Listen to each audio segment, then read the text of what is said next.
तर आपण या ठिकाणी क्वेश्चन नंबर 2 सॉल्व्ह करणार आहे.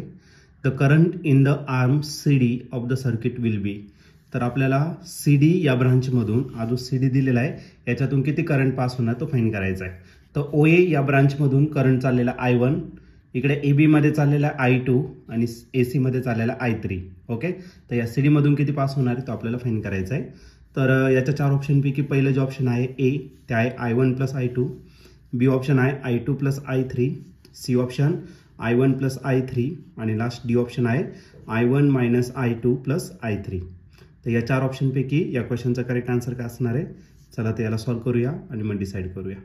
तर या क्वेश्चनमध्ये आपल्याला करंट फाइंड करायचा आहे आर्म CD मधून. तर त्यासाठी आपल्याला एक सर्किट दिलेली आहे. तर सर्वात पहिले ती सर्किट आपण या ठिकाणी ड्रॉ करू.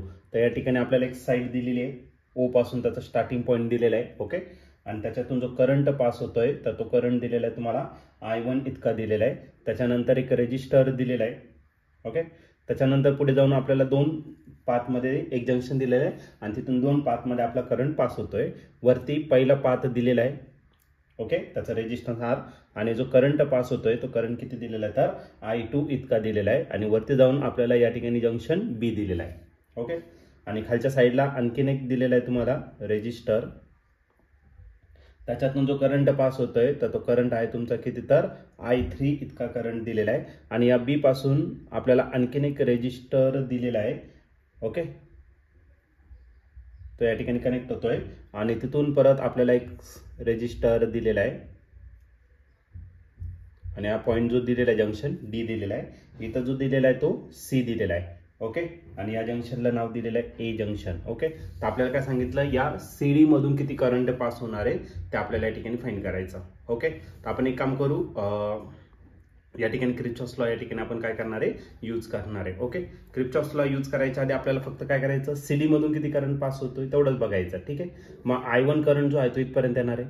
तो त्याच करंटचं डिस्ट्रीब्युशन कसं झालं I2 आणि कशामध्ये झालं तर I3 मध्ये या ठिकाणी झालेलं आहे. हा जो I2 करंट आहे तो या ब्रांच मधून जाणार. इकडे सेम पाथ आहे, तोच पाथ कंटिन्यू होतोय. म्हणजे I2 करंट जो आहे तो या रेजिस्टर मधून पास होणार आणि या ठिकाणी होणार. मग या ठिकाणी जंक्शन C ला जर घेतलं, ऍट जंक्शन C काय यूज करायचं Kirchhoff's current law by using KCL, Kirchhoff's current law.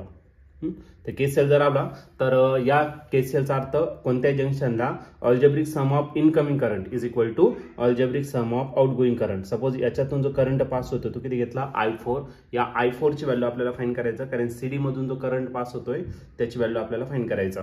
मग इनकमिंग करंट कोणता आहे तर I3 आहे आणि अजून कोणता आहे I2. या दोघांची मी काय केली ऍडिशन केलं आणि जो जाणारा करंट आहे तो किती तर I4 आणि I4च आपल्याला फाइंड करायचा.